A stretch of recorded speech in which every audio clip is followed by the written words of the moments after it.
Pertama, dari mana tahu Aisyah kalau orang Yahudi itu mengatakan Assalamualaikum? Dia kan mendengar tadi kan, jadi Aisyah itu mendengar, Rasul juga ada situ, Aisyah ada di situ, kemudian datang orang Yahudi kan rahbatun minal Yahud, datang bertamu. Tapi ketika bertamu bilang orang Yahudi Assalamualaikum. Orang Yahudinya mengucapkan Assalamualaikum, racun untuk kamu. Ya kan berarti Aisyah mendengar, Nabi juga mendengar, begitu toh? Nah, karena orang Yahudinya ngomongnya keras mungkin kan, terdengar Rasul, terdengar Aisyah langsung menjawab Assalamualaikum warahmatullahi. Jadi racun juga untuk kalian dan laknat untuk kalian. Nggak boleh sama Nabi cukup waalaikum. Kalian untuk kalian juga tanpa menyebut racun, tanpa menyebut laknat gitu kan. Intinya mulut, berarti Nabi sangat menjaga mulutnya kan. Bibirnya, lisannya sangat dijaga. Kemudian bagaimana menyayangi kepada orang yang dianggap tidak, mungkin dia tidak sayang juga ya, atau sikapnya keras atau jahat, mungkin tidak baik gitu ya. Bagaimana menyayangi? Ya, pertama ya menyayangi orang yang tidak menyayangi kita, gitu ya. Ya begitu ya. Sulit menyayangi, sulit tidak disayangi. Jadi dia menolak untuk disayangi. Oh begitu keras gitu ya. Manusia keras, memang ada kan orang-orang yang tidak mau disayang.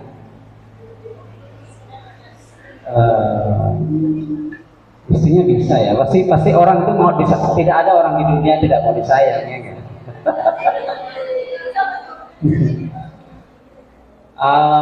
Sulit untuk, maksudnya mungkin, tapi ada memang orang-orang, maksudnya mungkin begini, orang-orang tidak mau dibantu gitu ya, tapi maksudnya tidak dibantu itu dalam arti yang positif atau negatif. Kadang-kadang orang tidak mau dibantu kan karena ada, mungkin memang ada personal yang tidak mau dibantu, tapi dalam rangka dia merasa tidak mau berhutang budi gitu ya. Jadi itu sebenarnya dari sisi orang yang membantu, kita harus mengatakan seharusnya kita jangan meminta bantuan. Kalau bisa ya, jangan selalu mengharap bantuan karena Allah. Kalau bisa kita itu bersikap membantu, maka kemudian jangan mau berhutang budi. Kadang-kadang gitu ya, jangan mau berhutang budi, karena ada orang yang merasa sudah nggak mau dibantu, sulit akhirnya.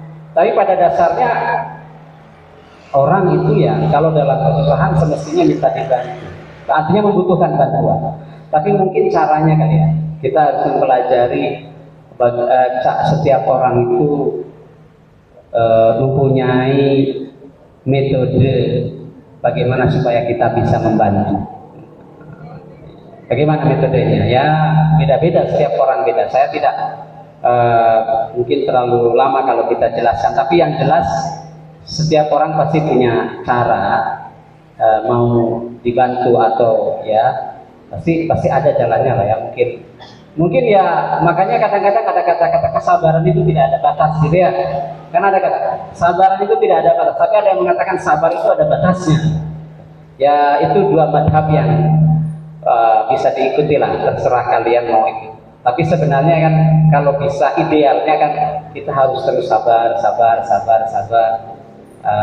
Tapi nanti ini hubungannya dengan pertanyaan siapa itu Nadira tadi ya, tentang bagaimana itu ya. Tapi intinya mungkin itu, kita sabar dan mencari cara bagaimana supaya orang itu tidak keras. Kewajiban kita sebagai orang yang ingin membantu itu ya, sebagai orang yang ingin bantu dan akan membantu ya, kita mencari cara supaya orang ini mau berbaik-baik kepada kita, artinya dibantu, mau dibantu kalau memang dia membutuhkan gitu. Nanti kalau tidak jelas bisa kita bahas lagi. Kemudian pertanyaan Nadira, terlalu banyak berkorban untuk orang lain, untuk diri sendiri enggak? Ini juga batasan. Jadi membantu itu, menolong itu, meringankan itu pertama ya harus diri sendiri ya. anfusakum ya wa ahlikum. Nah, jadi kalau bahkan menjauhkan neraka itu pertama diri kamu sendiri. Naruh di situ jangan diartikan neraka juga, tapi kesengsaraan, kesehatan,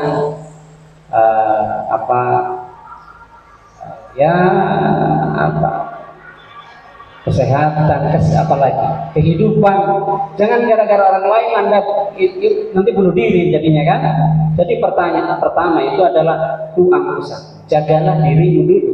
Kalau ada misalkan kebakaran ya Anda dulu selamatkan nyawa kita, Anda dulu ini, baru kemudian saudara, baru kemudian orang lain.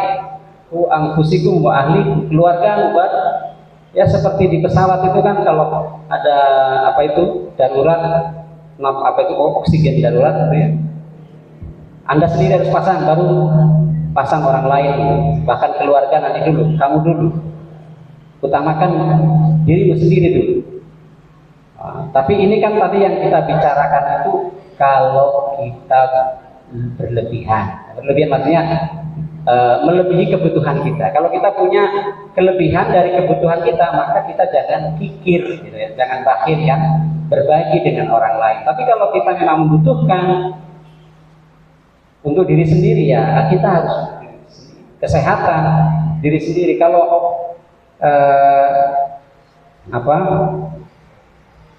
ya banyak kan cerita-cerita bagaimana kita mengutamakan pertama diri sendiri. Bahkan dalam al-qawaid al-khamsah, dalam maqasidus syariah, tujuan dari syariah itu hifdzun nafas. Salah satunya hifdzun nafas, menjaga diri. Jangan sampai kita menolong orang lain malah kita jadi mati, jadi sengsara, jangan sampai. Jadi ukuran pertama adalah kita penuhi kebutuhan diri sendiri. Kalau kita sudah memenuhi yang standar diri sendiri sudah oke, jangan bakhil untuk berbagi, jangan bakhil untuk menolong, jangan bakhil untuk meringankan orang lain kalau kita sudah teringankan. Tapi memang ini batasnya agak susah. Sejauh mana sih kita kebutuhan? Kebutuhan saya berapa sih? Kan ada orang yang kebutuhannya 100.000 cukup ternyata. Tapi ada orang yang 1 miliar juga sebulan tidak cukup. Ada apa? Ada. Memang itu ukurannya hati yang bisa meneropong. Kenapa saya merasa kebutuhan saya ada yang 100.000 sehari cukup, ada yang 1 juta nggak cukup. Nah, jadi harus itu hati ditata supaya tidak bakhil, kira-kira begitu ya. Kalau sebenarnya ya ada standar lah kita kebutuhan kita, dan kita masing-masing yang bisa menilai kan. Jangan berdasarkan kebutuhan saya itu sehari 1 juta karena saya harus mobilnya harus yang bagus, kemudian saya harus pakai HP Apple yang 16, terus apalagi makannya misalnya saya setiap hari harus di restoran kan beda juga. Jadi umumnya bagaimana kita bisa mengukur sendiri ya. Jadi diukur kebutuhan kita bagaimana. Kalau sudah standar artinya cukup untuk kita, ya kita bisa menolong, meringankan orang lain. Itu penting. Ya.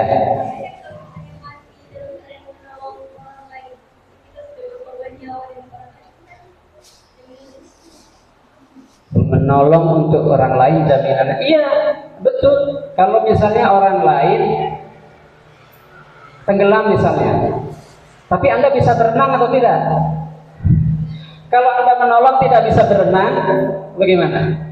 Mati juga kan? Dia juga nggak selamat. Jadi maksudnya gini, ukur juga kemampuan. Jangan gara-gara menolong malah tidak tertolong semuanya. Andanya tidak tertolong, orang lain juga tidak tertolong.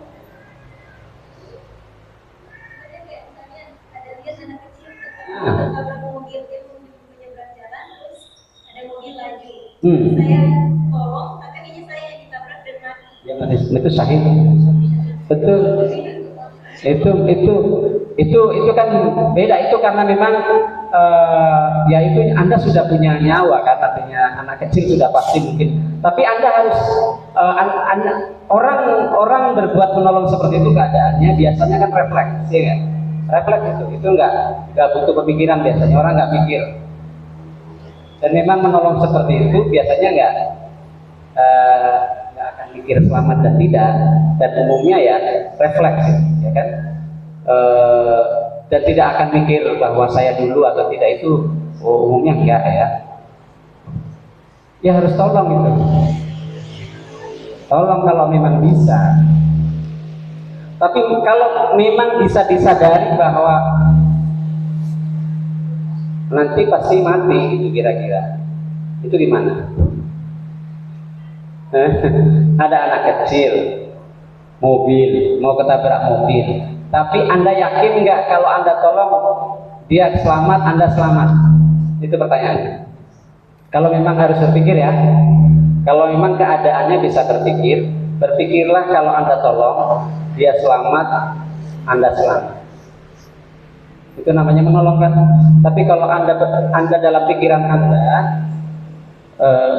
sudah tahu bahwa kalau Anda selamatkan Anda tidak selamat, dia juga tidak selamat, ya itu namanya kan bukan menolong, itu namanya apa? Bunuh diri jadinya kan. Jadi ya kalau keadaan begitu, kalau bisa mikir ya, kalau sempat mikir harusnya bisa bagaimana caranya anak itu selamat. Jadi kan kita bisa mikir gimana? Kan sebiasanya kita hafal dengan kebiasaan kita ya kan. Kebiasaan orang mungkin bisa bergerak cepat, melompat jauh cepat. Kalau kita atlet mungkin ya, kalau Anda atlet mungkin pasti yakin dia akan punya keyakinan saya bisa menolong, karena dia mungkin terbiasa larinya cepat, badannya kuat, bisa langsung. Atau perenang yang bisa berenang tapi masuk ketika ada orang tenggelam dia tolong, karena dia terbiasa dan yakin dia akan bisa menyelamatkan, maka itu wajib bisa. Tapi kalau Anda lemah badannya, mungkin tidak bisa menolong dan tidak meyakinkan, Anda tidak yakin bisa menolong terhadap diri sendiri, juga mungkin tidak yakin bagaimana bisa menolong orang lain. Makanya dalam hadis ada kan, al-muslimul qawiyyu khairun minal muslimin. Orang muslim yang kuat itu lebih baik daripada muslim yang kuat. Artinya dalam konteks kebiasaan menolong orang lain. Maka yaitu tenaga pemadam kebakaran kan harus kuat badannya, polisi, tentara, karena mereka di lapangan dan harus sering melihat keadaan seperti itu ya. Tapi kalau Anda sendiri merasa tidak, spekulasi saya tidak bisa menolong, ya sudah, sebenarnya nggak harus, karena Anda sendiri mungkin tidak akan bisa menolong. Tapi kalau badan Anda kuat, memang terbiasa seperti itu, kemungkinan kan bisa menolong, akan bisa menyelamatkan. Ya kalau orang bekerja di pemadam kebakaran, itu pasti biasa melompat-lompat, lari ke sana ke lincah kan. Masih muda, tenaganya kuat. Kalau ada kebakaran, dia kemungkinan sudah ada insting dalam hatinya, saya bisa masuk ke api itu dan saya bisa selamat, karena dia punya keahlian, terbiasa, terlatih. Jadi jangan spekulasi dalam menolong itu, spekulasi, saya nggak bisa menolong kok mau mencoba menolong. Ya, tapi makanya niat harus ada. Tapi kalau memang kan niat itu harus dilaksanakan, kemudian kita juga punya pengetahuan. Jadi jangan ada niat saja, tapi pengetahuan itu ada. Pengetahuan itu bagaimana? Kita tahu bagaimana caranya. Pengetahuan itu juga kita terbiasa dalam menangani masalah itu, punya keahlian. Begitu. Nah, dokter misalnya, kan ada dokter respek. Ada dokter yang 2 malam 2 hari tidak tidur, mengoperasi, karena mengoperasi nggak boleh berhenti kan, kadang-kadang mengoperasi nggak berhenti, dia nggak mau. Itu kan dia bisa 2 malam 2 tidur, kalau nggak terbiasa dia bisa mati loh, bisa kolaps ya. Tapi dia yakin karena mungkin terbiasa, kemudian sering dan pernah kejadian, sehingga dia meyakini bisa melakukan itu. Tapi kalau Anda misalkan sehari-hari ya mungkin tidak terbiasa dengan hal seperti itu, ya sebaiknya ya tahu diri maksudnya. Bagaimana? Ya, begitu. Jadi niat oke, niat itu sudah bagus. Niatkan motor.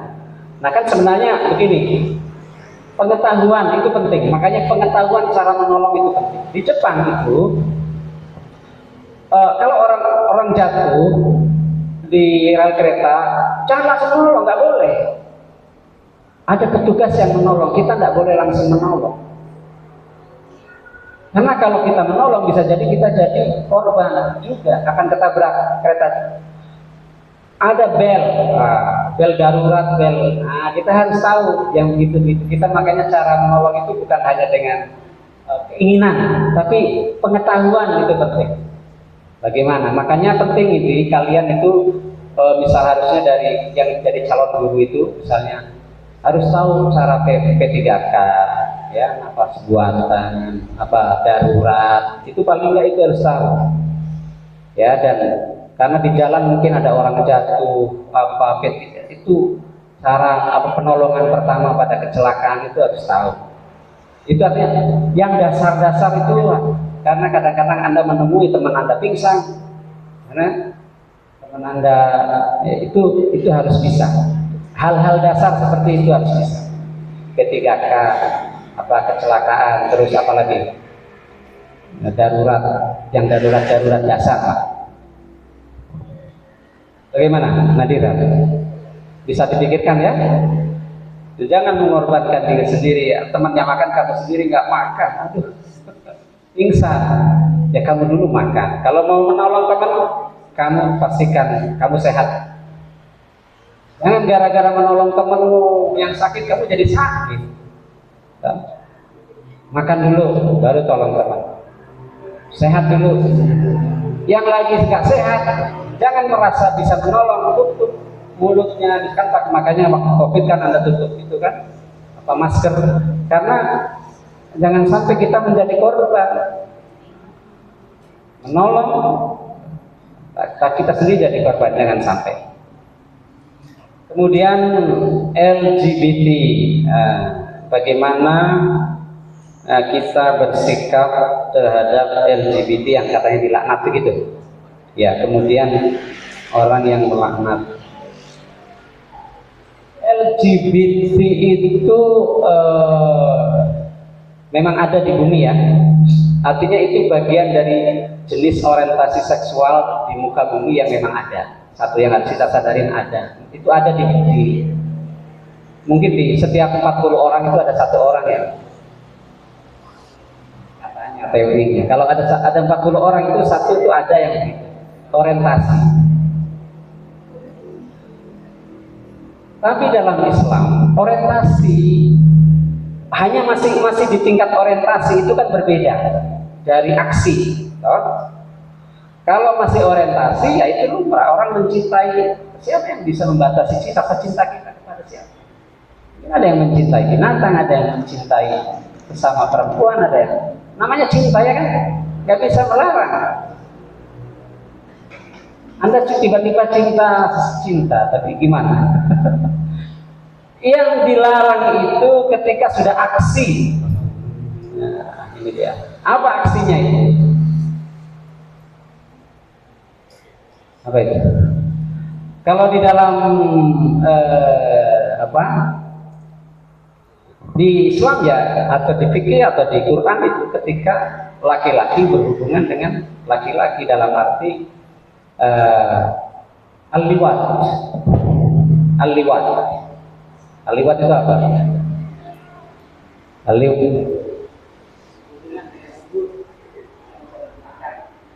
bahkan suami istri pun nggak boleh. Masalahnya yang terjadi itu yang berkembang di gay itu kan laki-laki dengan laki-laki sampai berhubungan seksual seperti itu kan, lewat belakang. Nah, itu udah sampai situ, itu bukan hanya soal orientasi seks, itu adalah kejahatan dalam dunia hukum agama apapun, itu kejahatan, bukan orientasi seks. Kalau orientasi seks yang masih sebatas menyayangi dalam, tapi kalau sudah sexual activity, nah itu yang itu kejahatan. Ya. Ya terhadap orang yang punya orientasi, masih sikap orientasi, ya kita masih menganggap mereka manusia. Nggak boleh kita menyingkirkan, memarginalkan, kemudian menghinakan, melaknat mereka, memanggil mereka najis, memanggil apa, karena nggak bisa. Mereka juga kalau agama kan menganggapnya itu penyakit, ya kan? Kalau itu penyakit, ya kita harus menyembuhkan. Agama kan menganggapnya penyakit ya. Tapi kalau artinya psikologi atau apa kan menganggapnya itu ya hal yang normal yang ada di masyarakat, toh bahwa ada kromosom yang lain, kayak gitu. Tapi agama kan menganggapnya penyakit. Tapi kalau kita berdasarkan agama seperti itu, ya penyakit itu harus disembuhkan. Dan disembuhkan itu bukan dengan cara melaknat mereka, menajiskan mereka, menyingkirkan mereka dari kehidupan di sekitar kita, mungkin menyingkirkan dari keluarga, menghukum supaya mereka tidak makan atau apa, atau tidak boleh bekerja, nggak bisa begitu. Jadi ya pelan-pelan. Kalau kita, kalau agama menganggap itu penyakit, intinya tidak bisa, walaupun itu orientasi yang berbeda, kita tidak boleh menganggap mereka bukan manusia yang harus kita jauhi, yang harus kita najisi, yang harus kita. Mereka tetap mungkin dengan rahmat kita, dengan kasih sayang kita, mungkin mereka berubah, ya kan? Kan umumnya orang katanya ada teori, walaupun mungkin tidak 100% benar. Ada orang gemulai laki-laki itu kan karena ya sejak kecil mungkin cara mendidik orang tuanya begitu, ya kan? Gemulai juga mungkin ada perempuan juga sejak kecil mainnya dengan laki-laki. Ya itu teori ini ya, agama psikologi pendidikan yang bagaimana. Tapi ada teori juga yang mengatakan bahwa itu genetik. Ya jadi penanganan itu masing-masing berbeda. Kalau saya melihatnya ya ada genetik, ada sosial, ada psikolog. Jadi ada yang genetik mungkin ya agak susah juga itu jadi genetik. Yang sosial itu mungkin bisa ditangani. Artinya gara-gara salah bergaul, salah ini mungkin bisa. Yang psikologi juga mungkin bisa, masalah karena dia pelampiasan cinta ditolak atau apa, itu juga mungkin bisa ditangani secara psikologi. Tapi yang genetik ya nggak tahu juga bagaimana caranya. Tapi dalam agama itu Islam, Kristen, Katolik memang sampai saat ini nggak bisa. Ya, tapi walaupun nggak bisa, kita jangan menganggap mereka setengah manusia atau bukan manusia atau yang tidak pantas untuk mendapatkan kasih sayang ya. Itu aja intinya. Kalau mereka minta bekerja, kasih pekerjaan. Kalau mereka kita jangan menganggap mereka bukan manusia. Intinya itu. Tapi bahwa mereka terlarang dalam agama, hal seperti itu tidak boleh. Ya jelas kita mau mengimani, meyakini seperti itu, ya tidak boleh misalkan. Tapi bahwa ada orang-orang tertentu yang mungkin secara genetik begitu, ya perlakuan kita menolak itu, tetapi bahwa itu eksis, ya biarkanlah. Artinya dalam arti yang penting kita tidak seperti itu, dan tidak menyakiti mereka, dan mereka kan tidak menyakiti juga kita. Bagaimana? Siapa namanya? Vio. Memang dalam penelitian orang secara sosial kita paling tidak, umumnya masyarakat setelah diukur itu paling tidak suka bergaul dengan orang yang sexually oriented, orientasi seksualnya berbeda. Umumnya begitu. Seluruh dunia itu menjauhi orang yang seperti itu.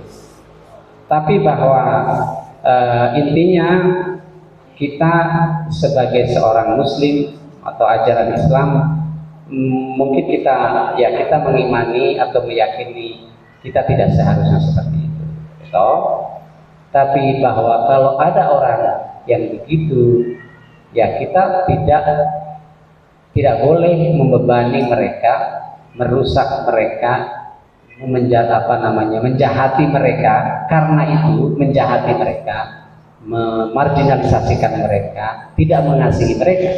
Mungkin justru kalau kita mengasihi mereka, memberikan ruang kepada mereka, mungkin juga mereka akan berubah atau akan lebih baik.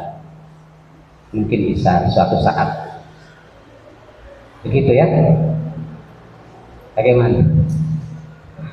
Baik, sudah cukup atau ada lagi? Cukup. Oke. Baik, kalau begitu kita